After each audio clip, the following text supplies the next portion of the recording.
오늘 우리에게 주신 하나님의 말씀은 사도행전 10장 36절에서 43절 말씀입니다. 사도행전 10장 36절에서 43절입니다. 제가 읽겠습니다. 하나님께서는 이스라엘 자손에게 말씀을 보내셨는데 곧 예수 그리스도를 통하여 평화를 전하셨습니다. 예수 그리스도는 만민의 주님이십니다. 여러분이 아시는 대로 이 일은 요한의 세례 사역이 끝난 뒤에 갈릴리에서 시작하여서 온 유대 지방에서 이루어졌습니다. 하나님께서 나사렛 예수에게 성령과 능력을 부어주셨습니다. 이 예수는 두루 다니시면서 선한 일을 행하시고 마귀에게 억눌린 사람들을 모두 고쳐주셨습니다. 그것은 하나님께서 그와 함께 하셨기 때문입니다. 우리는 예수께서 유대 지방과 예루살렘에서 행하신 모든 일의 증인입니다. 사람들이 그를 나무에 달아 죽였지만 하나님께서 그를 사흘날에 살리시고 나타나 보이게 해주셨습니다. 그를 모든 사람에게 나타나게 하신 것이 아니라 하나님께서 미리 택하여 주신 증인인 우리에게 나타나게 하셨습니다. 그가 죽은 사람들 가운데서 살아나신 뒤에 우리는 그와 함께 먹기도 하고 마시기도 하였습니다. 이 예수께서 우리에게 명하시기를 하나님께서 자기를 살아있는 사람들과 죽은 사람들의 심판자로 정하신 것을 사람들에게 선포하고 증언하라고 하셨습니다. 이 예수를 두고 모든 예언자가 증언하기를 그를 믿는 사람은 누구든지 그의 이름으로 죄사함을 받는다고 하였습니다. 요즘 우리는 코로나 19 바이러스로 인해서 바깥 출입을 못하고 집 안에만 머물고 있습니다. 애초 부활절이 되기 전에 끝날 것이라 기대했었지요. 하지만 바이러스의 위협은 여전해서 확진자들과 목숨을 잃는 사람들이 늘어나고 있지요. 강력한 사회적 거리두기만이 실질적인 방역 대책이라 워싱턴 주지사는 외출 금지령을 한 달 더 연장했습니다. 학교는 정상 수업 진행이 어렵다 보고 이제 9월에 새 학기를 시작하라고 지시했지요. 이런 일들은 전에도 없었고 우리가 상상조차 못했던 일이지요. 그래서 우리 모두를 두렵게 만들고 힘들게 만들고 있습니다. 예수님이 로마 제국에 반대하는 정치범으로 선고를 받고 십자가 처형을 당하는 것을 본 제자들과 예수님을 따랐던 사람들도 불안과 두려움을 겪었지요. 자신들도 붙잡히면 끝장이라 여기고 모두 흩어져 숨었습니다. 집안의 모든 문을 닫아 걸고 잠잠히 집안에만 머물렀지요. 예수님이 십자가에 못 박혀 죽으신 금요일과 안식일인 다음날 토요일에도 집안에만 있었지요. 그리고 안식일 다음 날인 주일도 문을 꼭 닫고 집안에만 머물렀습니다. 그렇게 숨죽이며 집안에 있었을 때 누군가 문을 두드려 그 고요한 정막을 깨웠지요. 그 소리에 모두들 놀랐습니다. 혹시나 하고 보니 막달라 마리아와 다른 마리아였지요. 두려워 떨며 지내던 제자들에게 여인들은 그들이 상상할 수 없었던 소식을 전해주지요. 그것은 십자가에 달려 죽은 예수님이 무덤에 안 계시다는 것입니다. 부활하셨다는 것이지요. 하지만 제자들은 막달라 마리아의 말을 듣고도 믿지를 못했습니다. 제자들이 이랬던 이유는 지금이나 그때나 그만큼 부활이 믿기 어렵기 때문이지요. 더구나 그 당시 제자들은요, 자신들이 기대했던 것이 이루어지지 않아 실망과 좌절감에 휩싸여 있었을 때였습니다. 예수님을 보시고 예루살렘에 들어갈 때 예수님을 향해 호산나 외치며 환호하던 백성들을 보았지요. 제자들은 그때 예수님이 진짜 로마의 압제에서 이스라엘을 해방시킬 구원자라고 여겼습니다. 그런 기대감은 당시 이스라엘 백성이면 누구나 품고 있었지요. 하지만 예수님은 그들의 기대와는 달리 나무 십자가에 달려 골고다에서 비참하게 죽으셨습니다. 갈릴리 지역에 있었을 때 그렇게 놀라운 이적을 보여주신 예수님이셨는데 예루살렘에 올라오셔서는 그런 기적을 전혀 행하지 않으셨지요. 아무런 반항도 하지 않으셨고 힘없이 십자가에 달려 죽고 말았습니다. 이런 예수님의 모습을 본 제자들은 실망할 수밖에 없었지요. 그래서 그들은 그동안 예수님 따랐던 모든 것들이 헛수고였다는 것을 생각하고 이제는 모든 게 끝장이구나 이렇게 여겨서 부활하셨다는 것은 생각조차 못했죠. 게다가 예수님이 나무에 달려 죽었으니 하나님께 저주를 받은 인생이라 여겼습니다. 그래서 부활은 믿기지가 않았던 것이지요. 하지만 하나님의 생각은 달랐습니다. 십자가 죽음이 끝이 아니라 십자가에서 죽은 예수의 거룩한 피를 통해 온 세상의 죄를 사하신 것이지요. 일찍이 예수님의 모습에서 이것을 깨달았던 세례 요한은 이렇게 고백했지요. 보라, 세상 죄를 지고 가는 하나님의 어린 양이로다. 그렇습니다. 예수님의 죽음은요, 죽음으로 끝나는 것이 아니라 우리에게 미래와 소망을 주려는 것이지요. 양인 우리에게 생명을 얻고 더 풍성히 얻게 하려고 당신의 몸을 십자가에 던진 것입니다. 죄 때문에 메말라버린 뼈처럼 아무런 희망조차 없었던 우리를 다시 하나님의 자녀로 살리기 위함이었지요. 이런 까닭에 십자가는요, 믿는 사람이면 누구든지 희망의 상징이고 죄에서 구원하는 하나님의 능력인 것입니다. 요한복음 1장 12절에 영접하는 자 곧 그 이름을 믿는 사람에게는 하나님의 자녀가 되는 권세를 주셨다 했습니다. 오늘 말씀 43절에 이 예수를 두고 모든 예언자가 증언하기를 그를 믿는 사람은 누구든지 그의 이름으로 죄사함을 받는다고 하였습니다. 오늘 우리는 어떻습니까? 여러분은 부활을 믿으십니까? 믿으신다면 우리가 죽어 들어가는 무덤이 우리 인생의 끝이 아님을 믿어야 하겠습니다. 그것은 끝이 아니라 하나님 나라의 출발이기 때문이지요. 왜냐고요? 우리의 무덤도 빈 무덤이 될 것이기 때문이지요. 오늘 말씀에 보면 베드로는 이방 사람인 고넬료의 초청을 받아 그의 집에 갔고 거기서 말씀을 전합니다. 39절 이하에 이렇게 말하지요.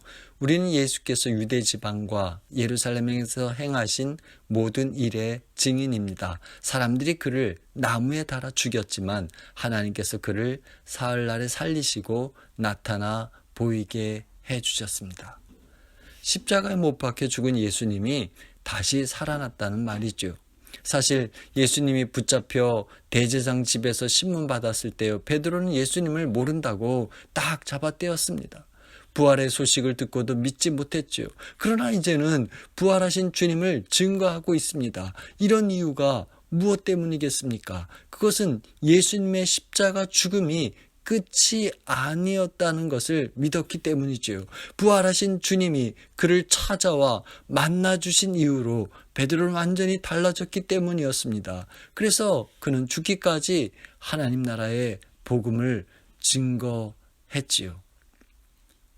이 시점에서 우리의 삶을 한번 되돌아보십시다. 부활하신 주님이 찾아와서 만나주신 분들이 있을 것입니다. 한번 그때를 떠올려 보십시오. 그 은혜가 소중하지 않습니까? 우리가 알아야 할 것은요, 그런 소중한 은혜는 나누면 나눌수록 커진다는 것입니다. 그러니 나 혼자만 갖고 있지 말고 그걸 나누어야 하겠습니다. 내가 예배하는 이곳에서 나는 생명의 생물을 마시고 있다고. 내가 예배하는 이곳에서 생명의 빵이신 예수 그리스도가 계시다고. 여기에 하나님의 은혜의 강물이 흐른다고. 나는 그 은혜의 강물을 마신다고요. 나는 여기서 죄사함과 구원의 길을 체험했다며 다른 사람들에게 한번 와서 보라고 말해 보십시다. 우리가 이렇게 하는 것은요, 주님을 만난 사람들이면 하는 일이죠. 이것은 베드로가 그랬고 또 사도 바울이 그랬던 것처럼 내 삶에 만난 하나님을 말하는 것입니다. 이것이 바로 주님의 증인으로 사는 것이죠. 우리가 이렇게 전하는 말을요, 사람들이 듣고 믿든지 안 믿든지는 그들의 몫입니다. 하지만 우리가 만난 하나님을 우리가 전하는 것은요, 우리가 해야 할 일이죠. 천사의 말을 듣고 제자들의 부활의 소식을 전하러 달려가던 그 여인들이요, 부활하신 주님을 만났던 것처럼 오늘도 주님이 주신 생각이나 말씀에 순종해서 달려간다면 우리 역시 부활하신 주님을 만나게 될 것입니다. 보십시오. 고넬료는요, 꿈에 하나님의 천사가 나타나 말하는 소리를 들은 대로 그대로 합니다. 여러분, 이게 어떻게 가능할까요? 아마 꿈이 생생해서 그럴 수 있을 것입니다. 하지만 그것보다는요, 꿈에 나타난 하나님의 천사를 그가 하나님이 자신에게 보내신 천사로 인정했기 때문이죠. 그리고 그렇게 하라 말씀하시는 하나님을 나의 하나님으로 받아들였기 때문입니다. 다시 말해서요, 우리 역시 죽었다가 다시 사신 예수 그리스도를 나의 주님으로 받아들일 때 하나님께서 예수 안에 일하셨듯이 예수 그리스도가 우리 안에 살아 우리와 함께 하시며 역사하신다는 것입니다. 이런 까닭이에요. 부활은 먼 미래에 있는 게 아니라 오늘 우리를 통해 주님이 지금 살아 역사하느냐에 있는 것입니다. 십자가에서 죽으신 예수님이 다시 살아나셨지요. 주님이 사셨는데, 지금 우리 안에 주님을 모셨는데, 주님의 보혈로 죄의 사함을 받았는데 왜 여전히 죄의 종으로 살아가야 하겠습니까? 다시 사신 주님 때문에 소망을 가지고 저와 살아가는 저와 여러분이 되시길 주님 이름으로 축원합니다. 그럼 우리가 어떻게 날마다 주님을 인정하며 주님께 소망을 두고 살 수 있겠습니까? 그것은요, 하나님께 순종하는 것이죠. 우리가 살면서 기도해야 하지 않은 생각이 들잖아요.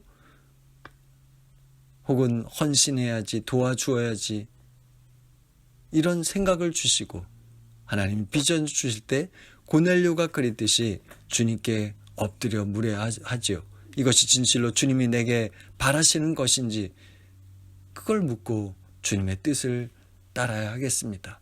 그럴 때 우리는 주님을 알아차리지 못하던 우리의 눈이 열릴 것이고, 말씀을 들어도 깨닫지 못하던 귀가 들릴 것이고, 해야 되는지 하지 말아야 하는지 망설이던 문제들이 더욱 분명해질 것입니다. 그렇게 할 때 우리는 지금도 우리 안에 살아계셔서 역사하시는 주님의 손길을 드러내는 한 통로가 되시는 줄 믿으시기 바랍니다. 우리 가운데는 신앙생활을 오래 했지만 혹은 얼마 되지 않아서요, 아직 주님을 만난 경험이 없고 부활은 여전히 믿지 못하겠다 여기는 분들도 있을 것입니다. 부활하신 주님을 생각해 보세요. 주님은 꼭꼭 잠겼던 그 문들을 통과해서 제자들을 만나 주셨죠. 상처난 당신의 몸을 제자들에게 보여주셨고요, 함께 음식을 먹고 마셨습니다. 이걸 보면요, 부활은 우리가 현재 지니고 있는 우리의 몸 이대로 다시 살아나는 게 아니죠. 부활하신 주님은 신비한, 우리가 알지 못하는 차원으로 변화하셔서요, 시간과 공간을 초월하셨습니다. 이런 까닭에 오늘 우리가 부활을 믿는다고 한 그 말은요, 하나님 나라를 믿는다는 말입니다. 동시에 영생을 믿는다는 말이며 동시에 하나님의 뜻을 위해 살아간다는 말이 되는 것입니다. 그러니 지금 우리 눈에 보이는 것이 전부가 아님을 믿어야 합니다. 우리가 모르는 차원에서 주님이 일하고 계심을 믿어야 하겠습니다. 비록 지금 우리는 코로나 바이러스로 일상생활을 중단하고 집 안에만 머물고 있습니다. 일을 하지 못해서 경제적으로 큰 어려움을 겪고 있고요. 이 고통은 앞으로 더 지속되고 악화될 것이라고 보도가 들립니다. 게다가 바이러스에 언제 어떻게 전염될지 모르는 불안과 두려움도 있습니다. 하지만 이것들이요, 우리 인생의 끝이 아님을 알아야겠습니다. 이것들이 전부가 아닙니다. 왠 줄 아십니까? 그런 어려운 처지에 있는 우리를 지금도 찾아오실 부활하신 주님이 계시기 때문이죠. 우리와 함께 계시며 고통 중에 있는 우리를 위로해 주시는, 십자가에서 죽었다가 다시 사신 주님이 계시기 때문입니다. 죄에 빠져 헤매는 우리를 건져주실 주님이 계시기 때문이죠. 그러니 우리의 신앙을 멈추지 마십시다. 지금 닥친 고난 때문에, 지금 겪는 질병 때문에, 지금 저지른 죄 때문에 하나님을 향한 믿음을 멈추지 마십시다. 지금 겪고 있는 바이러스로 심한 경제적 압박과 좌절감에 이제 더 이상 버틸 수 없다고, 이제 다 끝났다는 그런 생각이 들 때에도 그것이 끝이 아님을 믿어야 하겠습니다. 그럴 때 우리는 부활하신 주님께서 오늘 우리들이 만나는 고통스러운 삶의 자리에 찾아와 아파하시며 지쳐 쓰러진 우리를 붙잡고 다시 일으켜 세워주실 것이고, 거기서 주님의 역사심을 통해 하나님 나라를 보게 될 것입니다. 생각해 보십시오.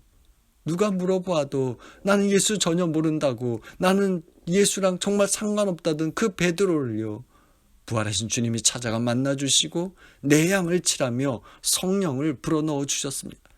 베드로에게 예수의 영이 함께하니까 그때부터 그는 담대하게 복음을 전합니다.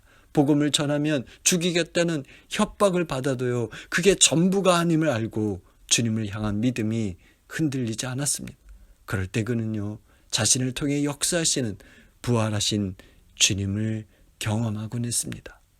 오늘 저와 여러분은 어떻습니까? 우리 안에 지금 부활하신 예수님이 일하고 계십니까? 부활하신 주님이 내 안에 살아 움직이려면 어떻게 우리가 해야 할까요?